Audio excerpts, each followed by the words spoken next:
नमस्कार। एक नए वीडियो के साथ खजुहट कविता कोश में एक बार फिर आपका स्वागत है। यदि अभी तक आपने हमारे वीडियो को सब्सक्राइब नहीं किया है तो यथाशीघ्र सब्सक्राइब करने का कष्ट करें ताकि आगे आने वाले वीडियो आपको आसानी से उपलब्ध हो सकें। इस वीडियो में यूपी बोर्ड के 11वीं कक्षा के हिंदी और सामान्य हिंदी पाठ्यक्रम में निर्धारित कबीरदास कृत पदावली शीर्षक पद की सरल व्याख्या प्रस्तुत की गई है। देखें। काहे रे नलिनी तू कुमिलानी, काहे रे नलिनी तू कुमिलानी, तेरे ही नाल सरोवर पानी, जल में उत्पत्ति जल में वास, जल में नलिनी तोर निवास, ना तल तपत ना ऊपर आग, तोर हेत कहु का आसन लाग, कहें कबीर जे उदिक समान, ते नहीं मुए हमारी जान। शब्दार्थ देखें। नलिनी कहा गया है कमलिनी को, जीवात्मा के लिए प्रयुक्त हुआ है, जीवात्मा रूपी कमलिनी। तल माने नीचे, हेत माने प्रेम, कहो, कहो माने कहो, कासन माने किससे किसके साथ, उदिक, उदिक माने जल, यह परमात्मा का आसन। समान माने समाना, समाये, जान माने समझ से। इस पद में अन्योक्ति द्वारा जीवात्मा के कष्ट के कारण और निवारण का सारगर्भिक चित्रण संत कबीरदास द्वारा किया गया है। कहते हैं कि काहे रे नलिनी तू कुमिलानी, हे जीवात्मा रूपी कमलिनी, नलिनी माने कमलिनी, हे जीवात्मा रूपी कमलिनी तुम कुम्हला क्यों रही हो। कहते हैं कि तेरे ही नाल सरोवर पानी, क्योंकि तुम्हारी नाल तो सरोवर के पानी में है, जब तुम्हारी जड़ में ही ब्रह्मरूपी पानी है, अर्थात तेरी उत्पत्ति ब्रह्मरूपी जल से हुई है। जल के अभाव में ही कमलिनी को कुम्हलाना चाहिए। वो ब्रह्म जल का कोई अभाव नहीं, फिर भी तुम क्यों कुम्हला रही है। कुम्हलाने का भाव कि जीवात्मा कष्ट क्यों झेल रही है, उदास क्यों है, उसके कष्ट का कारण क्या है। कबीरदास इसी पर अपने भाव व्यक्त कर रहे हैं। कहते हैं जल में उत्पत्ति जल में वास, और जल में नलिनी तोर निवास। जल से ही तुम्हारी उत्पत्ति हुई है, उसी में तुम्हारा निवास है और अंत में उसी में विलीन हो जाना है। कमल के लिए जीवात्मा भी ब्रह्म का अंश है, ब्रह्म से ही उत्पन्न होती है।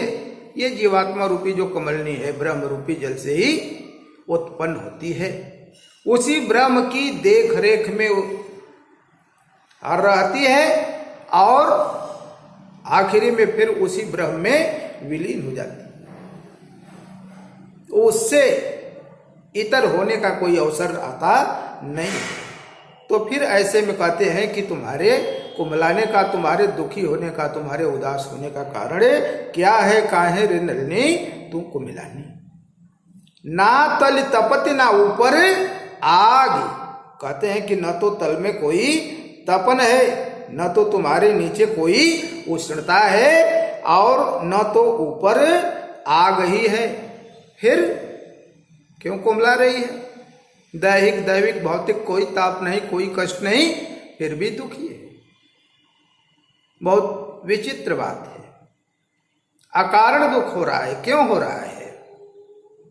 जब कोई कारण हो तब तो ठीक है, लेकिन जिस ब्रह्म के हम अंश हैं उस ब्रह्म से हमारा सतत संयोग बना हुआ है, फिर भी हम दुखी हो रहे हैं, क्यों हो रहे हैं।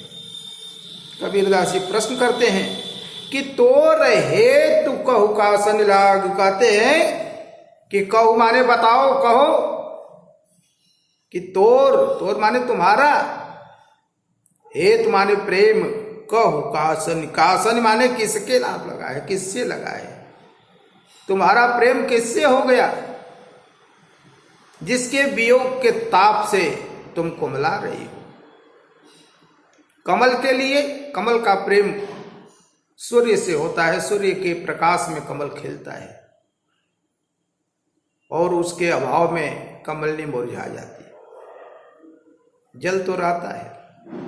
और ये जो जीवात्मा रूपी कमलनी है, इसके लिए क्या है, इसके विषय में यह है कि ब्रह्म तो है, ब्रह्म से ही उत्पत्ति है, उसी में लीन होना है, उसी की देखरेख में पूरा जीवन व्यतीत होता है। लेकिन फिर भी कष्ट महसूस होता है। क्यों? क्योंकि ये जीव इस धरती पर आकर के अपने मूल को भूल जाता है, अपना मन कहीं और लगा लेता है, भौतिक संपदाओं में, भोग विलास की वस्तुओं में, धन दौलत में, रुपया पैसा में। जो भौतिक वस्तुएं हैं वही इसके दुख का कारण बनती हैं। इसी ओर संकेत कर रहे हैं कबीरदास जी। कहते हैं कि ना तल तपति न ऊपर आग, न तो नीचे कोई उष्णता है, ताप है, न ऊपर कोई आग है। फिर कहते हैं कि तो रहे तू कहो कासन लागी, कहो बताओ कि तुम्हारा प्रेम किससे है जिसके वियोग के ताप से तुम कुमला रही हो। हे जीवात्मा, वह कौन है, वह कौन सी वस्तु है, वह क्या चीज है जिसके वियोग में तुम दुखी हो। वो कहते हैं कि कहें कबीर जे उदिक समान, और ते नहीं मुए हमारी जान। कहते हैं कि जो जीवात्मा रूपी कमलनी उदिक समान, उदिक माने जल, ब्रह्म रूपी जल में समाहित हैं, ते नहीं मुए हमारी जान। हमारी जान माने हमारे समझ से, हमारे विचार से, ते नहीं मुए, वे मर नहीं सकती, वे नष्ट नहीं हो सकती। गीता में भगवान ने कहा कि न जायते म्रियते वा कदाचिन नायम भूत्वा भविता वा न भूय। ये जीवात्मा अजर और अमर है, ये कभी नष्ट नहीं होती है। उसी भाव को कबीरदास जी ने यहाँ प्रमाणित किया।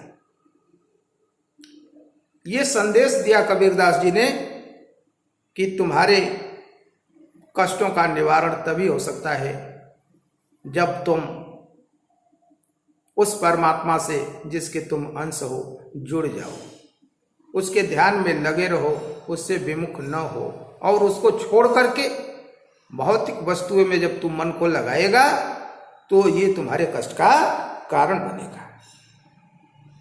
काव्यगत सौंदर्य कमलनी को जीवात्मा और जल को परमात्मा का प्रतीक बताया गया है।